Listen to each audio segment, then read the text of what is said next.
Hi everyone, it's Lexi from the University of Toronto in Toronto, Canada.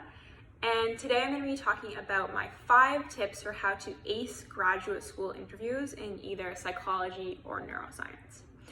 Now this video is not about how to get into graduate school. This video is specifically on how to ace your grad school interviews. I'll have another video for getting into graduate school. But this is a really important topic because once you get into graduate school, you're really good on paper, meaning they're interested in you, they're willing to consider working with you. But the interview process, I've noticed over the past 5 years, can really make or break whether someone ultimately gets into graduate school. So someone ranked the lowest can end up on top, whereas someone who was ranked on top and looks really, really good on paper can end up not getting in because of the interview itself.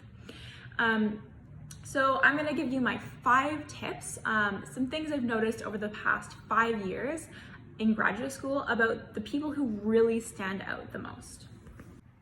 Number 1, clarify your research interests before the interview and know what you're gonna say to the questions, why do you wanna join the lab? And what kind of research do you wanna do when you do join the lab? These are classic and important questions that you're gonna get during the interview process, so you better know the answer to them before you come to the interview. And to get this question right, you're gonna need to understand where the lab is going.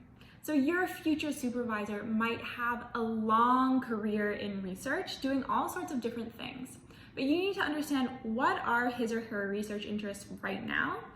And ideally you wanna align your research interests with the vision of the lab, with where the lab is going over the next few years.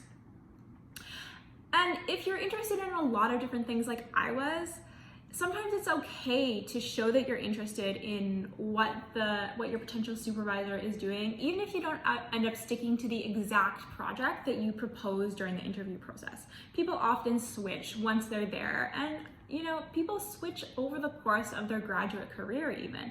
Sometimes they switch projects, sometimes they switch supervisors, their research interests evolve. But showing that you're interested in, your interests align with the general interest of your supervisor is the first step to showing that you're an excellent applicant and would be great to work with. So make sure you have some sort of spiel about what you want to study. Just because this shows your future supervisor, you're able to think critically about the literature, you know the gaps in the literature, and that your research interests align. So this number 1 tip is just to know what you want to study and have answers to these important questions that you're going to be asked during the interview process. So number 2, once you know what you want to study and once you've clarified your interests, practice what you're going to say to that question of what do you want to study when you get here. I've seen so many students mess this up during the interview process where I think they have a clear idea of what they want to study, but when they get to the interview and they're in front of intimidating faculty and graduate students, they kind of freeze up. So practice what you're going to say ahead of time because it's guaranteed that you're going to be asked this question. And make sure what you practice is coherent and understandable, not just to scientists and faculty at your future institution, but also friends and colleagues. So what you're saying is understandable to a broad range of people. One pro tip I have for you is to phrase your research interests as a question. So a lot of people come to the interview process and say something like, maybe they're applying to a memory lab and they say something like, I want to study memory, or I want to study memory and aging. But a better answer might be, if you phrase it as a question, I want to study why certain memories are so vulnerable in aging. Or I want to understand how the brain switches between encoding memories and retrieving memories.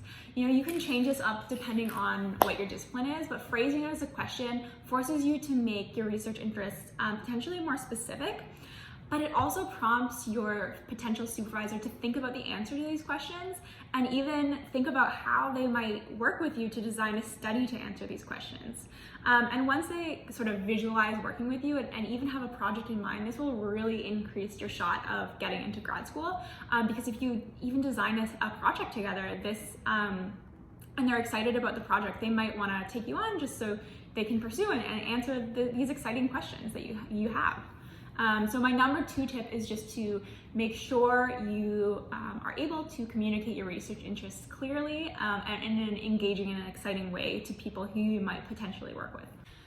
All right, so my number 3 tip is to impress the graduate students. So during the interview day, you probably won't just meet with faculty, you'll also meet with the graduate students of the lab that you're considering joining. And a lot of people seem to think that this is just sort of a nice break from interviews, but meeting with the graduate students is actually really important because one reason you meet with them is, of course, to see what the lab culture is like, but they're also assessing you and assessing whether they want to work with you. And they will report back to the faculty about their thoughts on each of the applicants.